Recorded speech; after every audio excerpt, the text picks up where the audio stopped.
Kamanda wa polisi kanda maalum ya Dar es Salaam Jumanne Muliro ametoa rai kwa uhariri wa vyombo vya habari na waandishi wa habari kwa ujumla wake kutambua Tanzania ni nchi yetu na kwa pamoja tusishabikie vurugu zinazopelekea kuharibu nchi.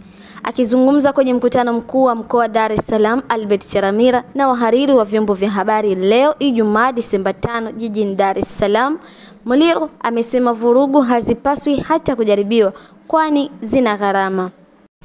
Mimi ambacho naweza kuambia wahariri na wanahabari wa Kongo ambao ni vijana, hii nchi ni yetu. Hii nchi ni yetu.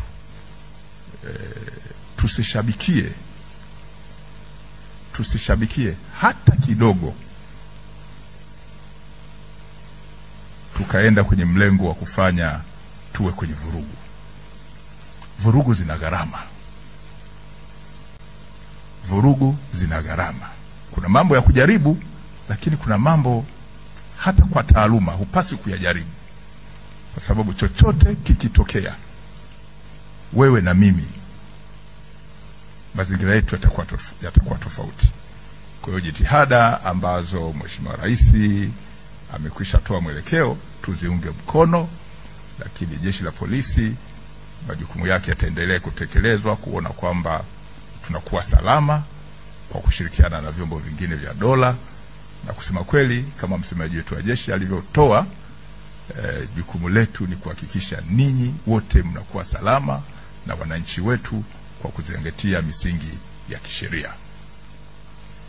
Mwisho, sisi tutaendelea kusimamia sheria kuona kwamba maeneo yetu hasa Dar es Salaam yanakuwa salama zaidi, na ninyi wahariri pamoja na wananchi wote kwa ujumla wanatekeleza majukumu yao bila hofu. Baada ya kusema hayo, naomba niwashukuru kwa kunisikiliza, na ndugu yangu Balile, niliona ulinisisitiza muda, ninafikiri nitakuwa nimeuzingatia. Asanteni.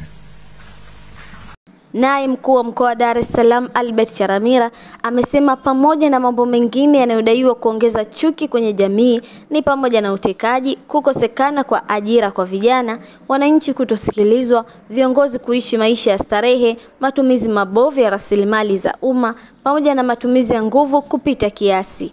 Mambo ambayo yanasemekana kwamba yanaleta chuki kubwa katika taifa: 1, utekaji; 2, kukosekana kwa ajira kwa vijana; 3, wananchi kutosikilizwa; 4, viongozi kuishi maisha ya starehe; 5, matumizi mabovu ya rasilimali za umma; 6, matumizi ya nguvu kupita kiasi.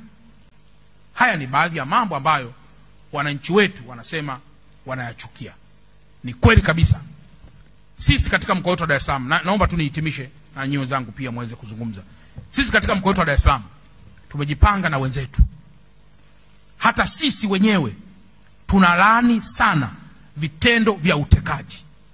Aidha, Afande Muliro ametoa wito kwa wahariri wa vyombo vya habari, waandishi wa habari na Watanzania kuhakikisha wanaendelea kuunga mkono jitihada zinazochukuliwa na Dr. Samia Suluhu Hassan ili kuhakikisha nchi inaendelea kuwa salama. Mimi ni Zaitun James Gala na hii ni Jahazi TV.